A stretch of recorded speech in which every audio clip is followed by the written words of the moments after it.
सीताराम दोस्तों, आपका फिर से स्वागत है मेरे YouTube चैनल राधे श्याम में। आज हम आपको श्री रामचरितमानस के अध्याय का अगला भाग सुनाते हैं। सुनाने से पहले मेरी आप सबसे विनती है कि आप सब मेरे चैनल को सब्सक्राइब, लाइक और शेयर करना ना भूलें। तो चलो आइए शुरू करते हैं। आज की राम कथा प्रारंभ करते हैं। जय श्री राम। गरुड़ महाज्ञानी गुण राशि, हरि सेवक अति निकट निवासी। तेहि केहि हेतु काग सन जाई, सुनि कथा मुनि निकर बहाय ब्याई। गरुड़ जी तो महान ज्ञानी सद्गुणों की राशि श्री हरि के सेवक और उनके अत्यंत निकट रहने वाले उनके वाहन ही हैं। उन्होंने मुनियों के समूह को छोड़कर कोवे से जाकर हरि कथा किस कारण सुनी। क्या वो कवन विधि भा संवादा, दौ हरि भगत काग उर्गादा। गोर गिरा सुनि सरल सुहाई, बोले शिव सादर सुख पाई।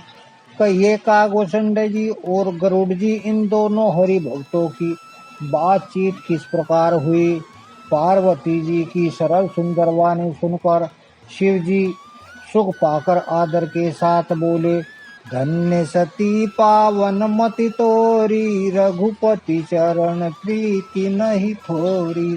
सुनहु परम पुनीति इतिहासा, जो सुनि सकल लोक भ्रम नासा। हे सती तुम धन्य हो, तुम्हारी बुद्धि अत्यंत पवित्र है। श्री रघुनाथ जी के चरणों में तुम्हारा कम प्रेम नहीं है, अत्याधिक प्रेम है। अब वह परम पवित्र इतिहास सुनो, जिसे सुनने से सारे लोक के भ्रम का नाश हो जाता है। उपजई राम चरण विश्वासा, भवनिधि कर नर बिनहि प्रयासा। तथा रामचंद्र जी के चरणों में विश्वास उत्पन्न होता है और मनुष्य बिना ही परिश्रम संसार रूपी समुद्र से तर जाता है। ऐसा ही अप्रसन्न विहंग पति, की निकाग सन जाई। सो सब सादर कयहु, सुनहु उमा मन लाई। पक्षी राज गरुड़ जी ने भी जाकर कागभूषणी जी से प्राय ऐसे ही प्रश्न किए थे। हे उमा, मैं वह सब आदर सहित कहूँगा, तुम मन लगाकर सुनो। मैं निज कथा सुनी भव मोचनी, सो प्रसंग सुनो विमुखी सुलोचनी। प्रथम दक्ष ग्रह तब अवतारा, सती नाम तब रहा तुम्हारा। मैंने जिस प्रकार वह भवजन मृत्यु से छुड़ाने वाली कथा सुनी, हे सुमुखी हे सुलोचनी, वह प्रसंग सुनो। पहले तुम्हारा अवतार दक्ष के घर हुआ था, वह तुम्हारा नाम सती था। दक्ष यज्ञ तब भा अपमाना, तुम अति क्रोध तजे तब प्राणा। मम अनुचरण कीन मख भंगा, जानौ तुम सो सकल प्रसंगा। दक्ष के यज्ञ में तुम्हारा अपमान हुआ, तब तुमने अत्यंत क्रोध करके प्राण त्याग दिए थे और फिर मेरे सेवकों ने यज्ञ विध्वंस कर दिया था। वह सारा प्रसंग तुम जानती ही हो। तब अति सोच भयउ मन मोरे, दुखी भयउ वियोग प्रिय तोरे। सुंदर बन गिरी सरित तड़ागा, कौतुक देखत फिरहु बैरागा। तब मेरे मन में बड़ा सोच हुआ और हे प्रिय, मैं तुम्हारे वियोग से दुखी हो गया। मैं विरक्त भाव से सुंदर वन, पर्वत, नदी और तालाबों को कौतुक दृष्टि से देखता फिरता था। गिरी सुमेरु उत्तर दिशि दूरी, नील शैल एक सुंदर भूरी। तासु कनकमय शिखर सुहाए, चारि चारों मोर मन भाए। सुमेरु पर्वत की उत्तर दिशा में और भी दूर एक बहुत ही सुंदर नील पर्वत है। उसके सुंदर स्वर्णमय शिखर हैं। उनमें से 4 सुंदर शिखर मेरे मन को बहुत ही अच्छे लगे। 3 पर एक एक विटप विशाला, बट पीपर पाकरी रसाला। शैलो परिसर सुंदर सोहा, मनि सोपान देखी मन मोहा। उन शिखरों में एक एक पर बरगद, पीपल, पाकर और आम का एक विशाल वृक्ष है। पर्वत के ऊपर एक सुंदर तालाब शोभित है, जिसकी मणियों की सीढ़ियों देखकर मन मोहित हो जाता है। शीतल अमल मधुर जल, जलज विपुल बहुरंग। गूंजत कलरव हंसगन, गूंजत मृदुल भृंग। उनका शीतल निर्मल और मीठा है। उसमें रंग बिरंगे बहुत से कमल खिले हुए हैं। हंसगण मधुर स्वर से बोल रहे हैं और भौरे बहुत सुंदर गुंजार कर रहे हैं। तेहि गिरि रुचिर बसई खग सोई, तासु नास कल्पांत न होई। माया कृत गुण दोषी अनेका, मोह मनोज आदि अविवेका। उस सुंदर पर्वत पर वही पक्षी काकभुसुंडी जी बसता है। उसका नाश कल्प वृक्ष के अंत में भी नहीं होता। माया रचित अनेकों गुण दोष, मोह काम आदि अविवेक रहे व्यापी समस्त जग माई। तेहि गिरि निकट कबू नहीं जाई, तह बसी हरि ही भजहि जिमि कागा। सो सुन उमा सहित अनुरागा। जो सारे जगत में छा रहे हैं, उस पर्वत के पास भी कभी नहीं फटकते। वहां बसकर जिस प्रकार वह काग हरि को भजता है, हे उमा, उसे प्रेम सहित सुनो। पीपर तरु तर ध्यान सोधरही, जाप यज्ञ पाकरी तर करही। आब हाँ छाह कर मानस पूजा, तजि हरि भजनु काजु नहीं दूजा। वह पीपल के वृक्ष के नीचे ध्यान धरता है, पाकर के नीचे जप यज्ञ करता है, आम की छाया में मानसिक पूजा करता है। श्री हरि के भजन को छोड़कर उसे दूसरा कोई काम नहीं। बरतर कह हरि कथा प्रसंगा, वही सुनहि अनेक विहंगा। रामचरित्र विचित्र विधि नाना, प्रेम सहित कर सादर गाना। बरगद के नीचे वह श्री हरि की कथाओं के प्रसंग कहता है। वहाँ अनेकों पक्षी आते और कथा सुनते हैं। वह विचित्र रामचरित्र को अनेकों प्रकार से प्रेम सहित आदर पूर्वक गान करता है। सुनहि सकल मति विमल मराला, बसहि निरंतर जेते ही ताला। जब मैं जाई सो कौतुक देखा, उर उपजा आनंद विशेषा। सब निर्मल बुद्धि वाले हंस जो सदा उस तालाब पर बसते हैं, उसे सुनते हैं। जब मैंने वहां जाकर यह कौतुक दृश्य देखा, तब मेरे हृदय में विशेष आनंद उत्पन्न हुआ। तब कछु काल मराल तनु धरि तह कीन निवास, सादर सुनि रघुपति गुण पुनि आयऊ कैलाश। तब मैंने हंस का शरीर धारण कर कुछ समय वहां निवास किया और रघुनाथ जी के गुणों का आदर सहित सुनकर फिर तो कैलाश को लौट आया। गिरिजा कह उस सब इतिहासा में, जेहि समय गयऊ सो खग पासा। अब सो कथा सुनहु जेहु जेहि हेतु, गयहु काग पहि खग कुल केतु। हे गिरिजा, मैंने वह सब इतिहास कहा जिस समय में काकभुसुंडी के पास गया था। अब वह कथा सुनो जिस कारण से पक्षी कुल कि धवजा गरुड़ जी उस काक के पास गए थे। जब रघुनाथ की निरण क्रीड़ा, समुझत चरित होती मोहि वीरड़ा। इंद्रजीत कर आप बंधायो, तब नारद मुनि गरुड़ पठायो। जब रघुनाथ जी ने ऐसी रणलीला की कि जिस लीला का स्मरण करने से मुझे लज्जा होती है, मेघनाथ के हाथों अपने को बंधा लिया। तब नारद मुनि ने गरुड़ जी को भेजा। बंधन काटी गयो उर्गादा, उपजा हृदय प्रचंड विषादा। प्रभु बंधन समुझत बहु भांति, करत विचार उरग आराती। सर्पों के भक्षक गरुड़ जी बंधन काट कर गए। तब उनके हृदय में बड़ा भारी विषाद उत्पन्न हुआ। प्रभु के बंधन को स्मरण करके सर्पों के शत्रु गरुड़ जी बहुत प्रकार से विचार करने लगे। व्यापक ब्रह्म विरज बागीसा, माया मोह पार परमीसा।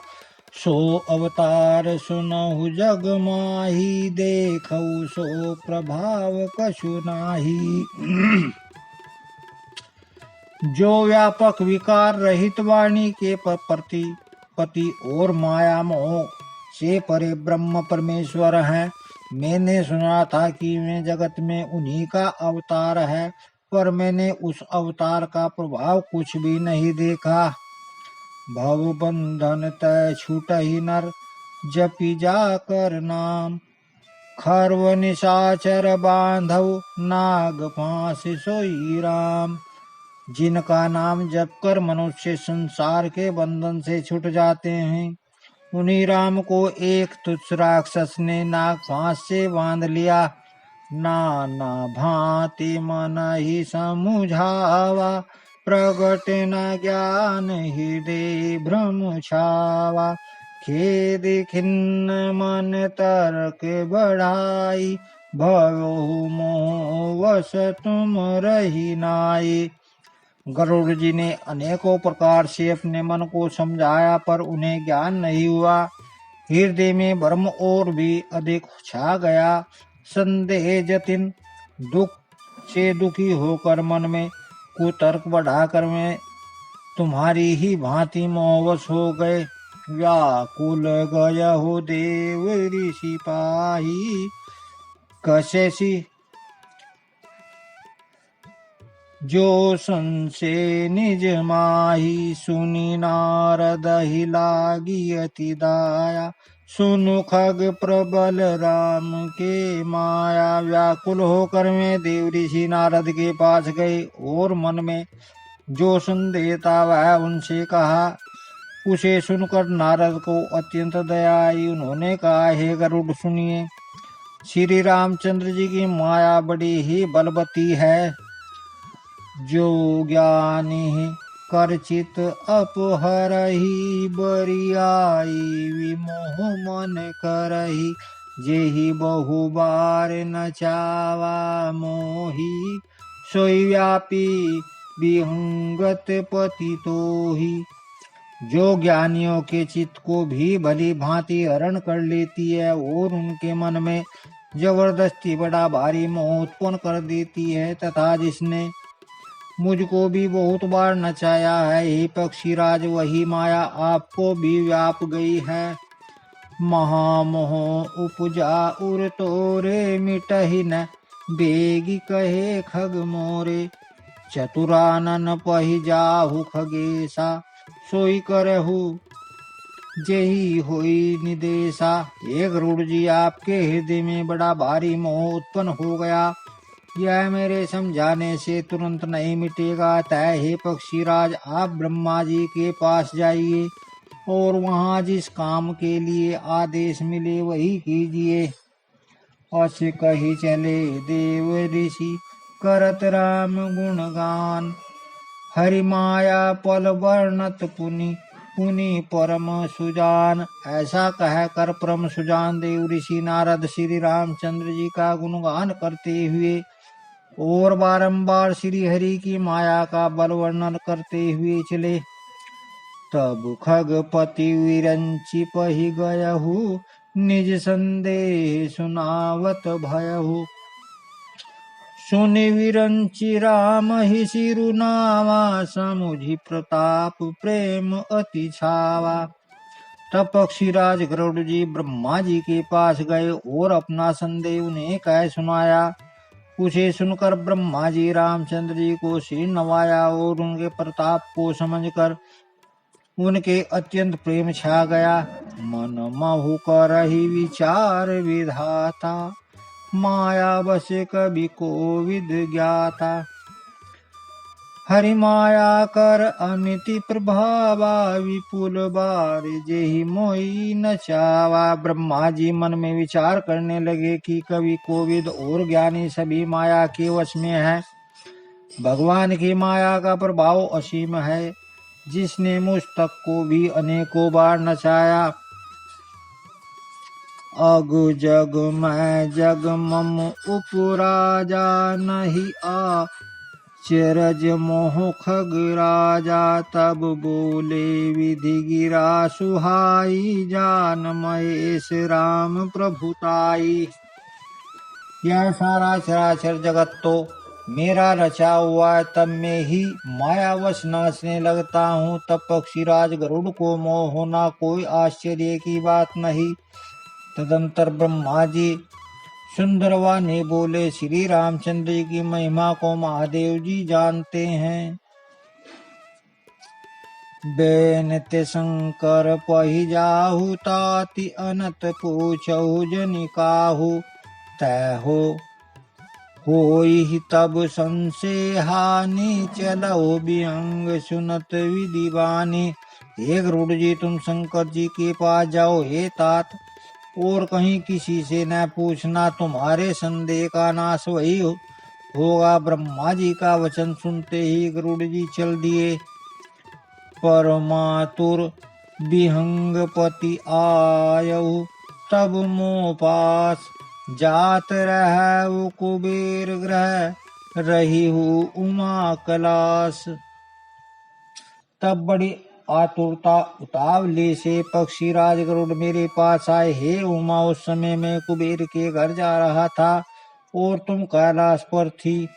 तेहि मम पद सादर सिरुनावा, पुनियापन संदेहु सुनावा। सुनिता करीन विनति मृदु बानी, प्रेम सहित में कहू भवानी। गरुड़ ने आदर पूर्वक मेरे चरणों में सिर नवाया, फिर मुझको अपना संदेश सुनाया। हे भवानी, उनकी विनती और कोमल वाणी सुनकर मैंने प्रेम सहित उनसे कहा। मिले हु गरुड़ मार्ग मह मोही, कवन भांति समुझाओ तो ही। तब ही होई सब संशय भंगा, जब बहुकाल करिय सत्संगा। हे गरुड़ जी, तुम मुझे रास्ते में मिले हो, राह चलते में मैं तुम्हें किस प्रकार समझाऊं।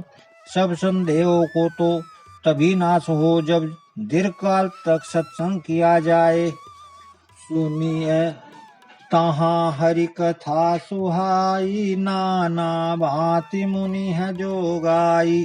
जेहि महु आदि मध्य अवसाना, प्रभु प्रतिपाद राम भगवाना। और महासत्संग में सुंदर हरि कथा सुनी जाए, जिसे मुनियों ने अनेकों प्रकार से गाया और जिसके आदि मध्य और अंत में भगवान श्री रामचंद्र जी ही प्रतिपाद प्रभु हैं। नित हरि कथा होत जय भाई, पठवऊ तहाँ सुनहु तुम जाई। जाई सुनत सकल संदेहा, राम चरण होई ही अति नेहा। हे भाई, जहाँ प्रतिदिन हरि कथा होती है, तुमको मैं वहीं भेजता हूँ, तुम जाकर उसे सुनो। उसे सुनते ही तुम्हारा सब संदेह दूर हो जाएगा और तुम्हें रामचंद्र जी के चरणों में अत्यंत प्रेम होगा। बिनु सत्संग न हरि कथा, तेहि बिनु मोह न भाग। मोह गए बिनु राम पद होई न दृढ़ अनुराग। सत्संग के बिना श्री हरि कथा सुनने को कोई नहीं मिलती, कहीं नहीं मिलती। उसके बिना मोह नहीं भागता और मोह के गए बिना रामचंद्र जी के चरणों में दृढ़ अचल प्रेम नहीं होता। मिलहि न रघुपति बिनु अनुरागा, किए जोग तप ज्ञान विरागा। उत्तर दिशि सुंदर गिरि नीला, तहरह काग सुशीला। बिना प्रेम के केवल योग तप ज्ञान और वैराग्य के करने से श्री रघुनाथ जी नहीं मिलते। अतएव तुम सत्संग के लिए वहां जाओ जहां उत्तर दिशा में एक सुंदर नील पर्वत है, वहां पर सुशील काग भुसुंडी जी रहते हैं। आज की राम कथा को यहीं विश्राम देते हैं। जय श्री राम। अगर आपको मेरी वीडियो अच्छी लगी तो बेल आइकन दबाना ना भूलें ताकि आपको मेरे आने वाली वीडियोस का नोटिफिकेशन मिलता रहे। धन्यवाद। जय श्री राम।